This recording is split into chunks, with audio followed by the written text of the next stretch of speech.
क्या हो अगर ईसीआई, जिसे कि वोटर्स का रखवाला कहा जाता है, देश में खुद इन वोटर्स के अगेंस्ट दिखे? क्या हो जब ईसीआई एक autonomous constitutional body ruling party के थंब के नीचे हो? और क्या हो जब पूरे इलेक्शन से ही फिक्स हो जाए? एग्जैक्टली यही वार्निंग सुप्रीम कोर्ट के सीनियर एडवोकेट संजय हेगड़े ने बेंगलुरु में दी। If the commission is seen as partisan, the public will view elections as a fixed match. मतलब अगर इलेक्शन कमीशन पर से भरोसा उठ गया तो देश का सबसे बड़ा डेमोक्रेटिक एक्सरसाइज ही एक नौटंकी लगने लगेगा। तो क्या अब लोगों के साथ senior advocates and even former chief election commissioners such as SY Qureshi accept कर रही हैं कि ईसीआई फिक्स हो चुकी है? चलिए आज के इस वीडियो में समझते हैं। डेमोक्रेसी का एक सबसे बड़ा पिलर होता है इलेक्शन कमीशन ऑफ इंडिया। हमारे देश में ये इंस्टीट्यूशन डिकेड से इलेक्शंस की क्रेडिबिलिटी एंड फेयरनेस का सिंबल माना गया है, लेकिन रीसेंट टाइम्स में इसकी इमेज पर सवाल उठने लगे। बेंगलुरु में गौरी डे 2025 पर एक पैनल डिस्कशन हुआ, जिसमें सुप्रीम कोर्ट के सीनियर एडवोकेट संजय हेगड़े ने खुलकर अपनी चिंता व्यक्त की। टॉपिक था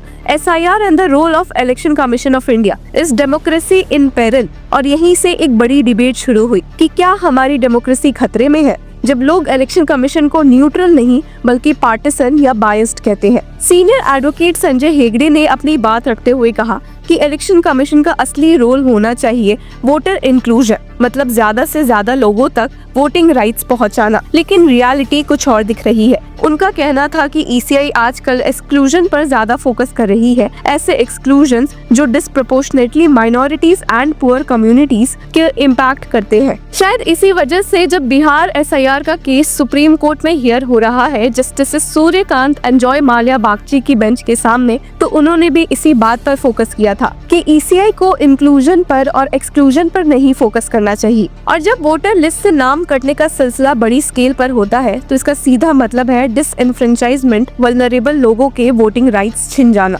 एक और क्रिटिकल मुद्दा उठाया कि ईसीआई के अपॉइंटमेंट सिस्टम का आज भी इलेक्शन कमिश्नर्स की अपॉइंटमेंट पर गवर्नमेंट का डिसाइसिव कंट्रोल है, जबकि सुप्रीम कोर्ट ने एक समय पर रिकमेंड किया था कि चीफ जस्टिस ऑफ इंडिया को भी इस प्रोसेस में शामिल किया जाए। सीनियर एडवोकेट हेगड़े ने वार्न किया कि if the commission is seen as partisan, the public will view elections as a fixed match. मतलब अगर लोगों को लगे कि अंपायर ही बायस्ड है तो फिर खेल पर भरोसा कैसे रहेगा? जर्नलिस्ट दिनेश अमीन मातू ने भी इसी डिबेट में अपना पॉइंट रखा। उन्होंने कहा कि ईवीएम से लेकर वोटर रोल्स तक कंट्रोवर्सीज एक के बाद एक आ रही है, लेकिन असली प्रॉब्लम कहीं और है, स्ट्रक्चरल रिफॉर्म की कमी। The real issue is not just in Bihar और elsewhere, it is the larger disease that has crept into the system. मतलब प्रॉब्लम एक स्टेट तक बिल्कुल भी लिमिटेड नहीं है, ये एक सिस्टमिक फ्लॉ बन चुका है। डिस्कशंस में एक्टिविस्ट और सिविल सोसाइटी मेंबर्स भी शामिल थे। उन्होंने special intensive revision of electoral rolls in Bihar को लेकर सीरियस कंसर्न्स उठाए। बिहार में इलीगल इमिग्रेंट्स के नाम पर लार्ज स्केल डिलीशंस की रिपोर्ट आई है, लेकिन एक्टिविस्ट का कहना है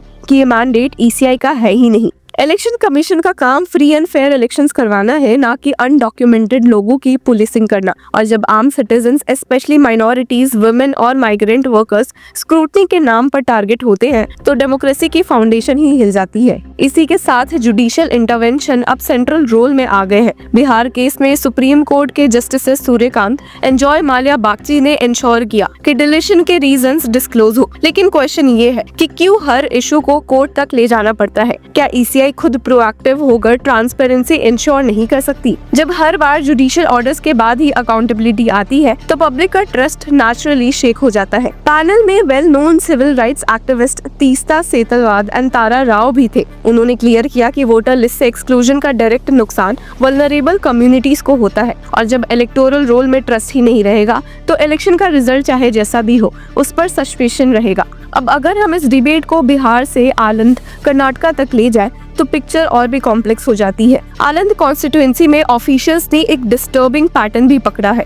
thousands of form 7 applications file की गई थी और उनका मकसद था लेजिटिमेट वोटर्स के नेम्स को रोल से हटाना, यानी कि प्रॉक्सी डिलीशन। ये एक ऑर्गेनाइज्ड अटेम्प्ट था वोटर्स को डिसएनफ्रेंचाइज करने का। और शॉकिंगली ये इरेगुलरिटीज इलेक्शन कमीशन के प्रोएक्टिव मेजर से नहीं बल्कि लोकल पॉलिटिकल लीडर्स की विजिलेंस से पकड़ी गई थी। इन्वेस्टिगेशन ने कंफर्म किया कि एप्लीकेशंस फ्रॉडुलेंट थी, लेकिन अब एक और प्रॉब्लम खड़ी हो गई है। ECI ने टेक्निकल रिकॉर्ड्स को पब्लिक एक्सेस देने से मना कर दिया, जिसकी वजह से पूरा ट्रेल एक फॉग में डिसअपियर हो रहा है डायनेमिक IP एड्रेसेस और डिस्पोजेबल नंबर्स के पीछे। मतलब जो इन्वेस्टिगेशन हो सकती थी ट्रांसपेरेंट, अब वो ECI के डिस्क्रिप्शन पर अटक गई है लोगों के हिसाब से। बिहार SIR और आलम दोनों केसेस एक ही प्रॉब्लम को हाईलाइट करते हैं, ECI का रिएक्टिव स्टैंड। जब तक कोर्ट्स इंटरवेन ना करे, जब तक एक्टिविस्ट प्रेशर ना डाले, तब तक ट्रांसपेरेंसी एंड अकाउंटेबिलिटी की कोई गारंटी नहीं। बिहार में भी डिलीशन के रीजन तभी पब्लिक हुए जब सुप्रीम कोर्ट ने कंपेल किया, मतलब ECI वॉलंटरली डिस्क्लोजर्स देने में रिलक्टेंट थी,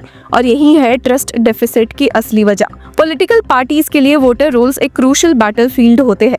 अगर एक कॉन्स्टिट्यूएंसी में विक्ट्री मार्जिन 700 वोट्स का है, जैसे आलम में हुआ, तो 6000 फ्रॉडुलेंट डिलीशंस एक इलेक्शन के रिजल्ट को पलट भी सकते हैं। और जब डिटेल्स हाफ बेक्ड या डिलेड फॉर्म में आती है, तो फिर सस्पेशन और कॉन्स्पिरेसी थ्योरीज बढ़ना लाजमी है। अब बात करते हैं सोल्यूशन की। दोनों सिचुएशंस, बिहार एंड आनंद, ये दिखाती है कि एक रोबस्ट मैकेनिज्म की जरूरत है जो ECI के क्लेम्स को इंडिपेंडेंटली टेस्ट कर सके। अगर इलेक्शन कमीशन जेन्युइनली न्यूट्रल है, तो उसे अपने प्रोसेसेस इंडिपेंडेंट स्क्रूटनी के लिए खोलने में प्रॉब्लम नहीं होना चाहिए। फॉर्म 7 के मिसयूज को ब्लॉक करना एक इमीडिएट स्टेप होना चाहिए। प्रॉक्सी डिलीशंस डेमोक्रेसी के लिए पॉइजन हो सकती है। ECI को क्लियर मैकेनिज्म बनाना होगा जिसमें डिलीशन के रीजंस ट्रांसपेरेंट फॉर्म में पब्लिश हो और सिटीजन के पास अपील या रिड्रेसल की इफेक्टिव रेमेडी हो। At the same point appointment system में भी रिफॉर्म की जरूरत है। जैसे सीनियर एडवोकेट संजय हेगड़े ने पॉइंट आउट किया, जब तक गवर्नमेंट का डिसाइसिव कंट्रोल रहेगा, तब तक परसेप्शन ऑफ बायस खत्म नहीं होगा। अगर चीफ जस्टिस ऑफ इंडिया को पैनल में शामिल किया जाए, तो एटलीस्ट पब्लिक परसेप्शन इंप्रूव होगा कि अपॉइंटमेंट्स न्यूट्रल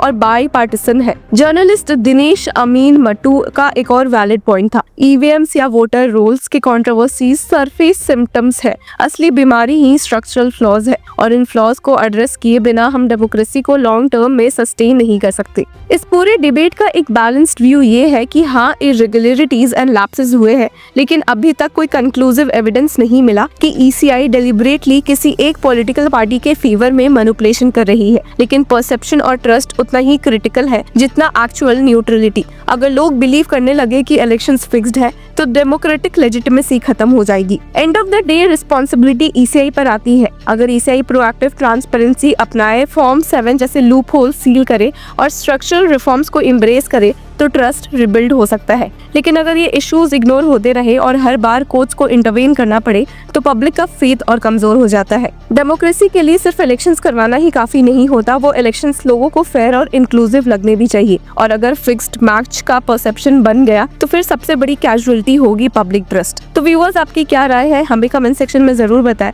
और तब तक के लिए कीप फॉलोइंग लॉ चक्रा।